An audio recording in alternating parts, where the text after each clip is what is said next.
Why do service members seem different when they come home, when they suffer from PTSD or TBI, or in some instances may not suffer from anything, who knows? But let's put it to you this way. When we come home and we're driving down the road, I still have issues with it, mini panic attacks, whatever, and I realize I can process it in my head that it's not a threat. But downrange, Jihad Joe goes out there and he burns tires on the pavement. And it creates what looks like, a tar patch for a pothole here in the States. Well, what he's done is he's softened up that pavement, he's dug it up, he's placed a device, an IED, and buried it back up. So when you're driving along in a convoy or a sector or whatever the case is, and you see those, freshly patched hot spots, you pay attention pretty ricky-tick. Because if you've been around it all, you fully understand what that process is about and the potential of the danger that exists there. So we come home, and especially, I know for me it was horrible initially. I'd see a fresh patch of tar, and I'd be ripping to the other side of the road and tromping on it to get the hell away from it if I didn't notice it beforehand and have to stop before I could coax myself to go and drive around it. It's the same thing as overpasses. MSRs, main supply routes, even the side tracks, when you're out in the sector and you're going around and you're driving these roads, and they'd send, observers up on, or lookouts up on the overpasses, so they'd be up there communicating back and forth to whoever it is that's trying to blow your dumbass up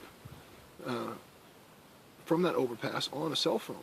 So, I know guys that still to this day can't drive under an overpass. I have issue if I'm driving on an overpass and I see somebody standing on top of the damn thing with a phone. People on top of it looking down in general, just it bugs me, it freaks me out from that experience in Iraq.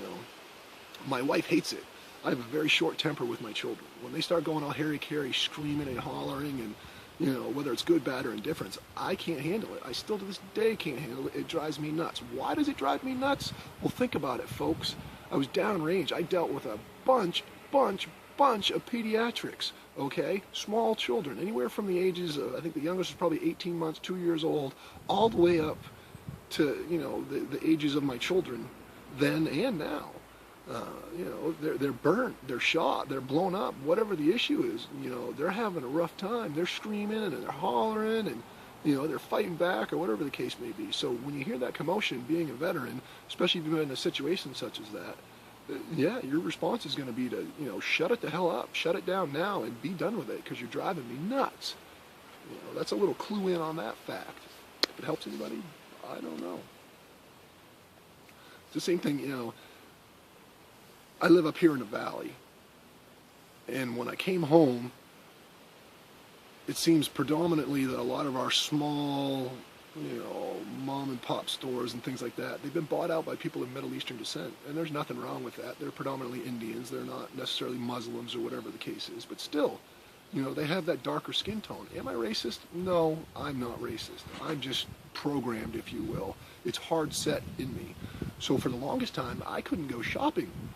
I couldn't walk into a store to get a drink because the second I walk through that door and I see somebody with, that skin tone standing there staring back at me, it sends me right into a damn panic attack, or it used to. I'm far better now. I can almost even talk to them at this point. Why? It's like being in a crowded environment. We used to patrol the streets and the sectors and the markets. We got hit by a suicide bomber.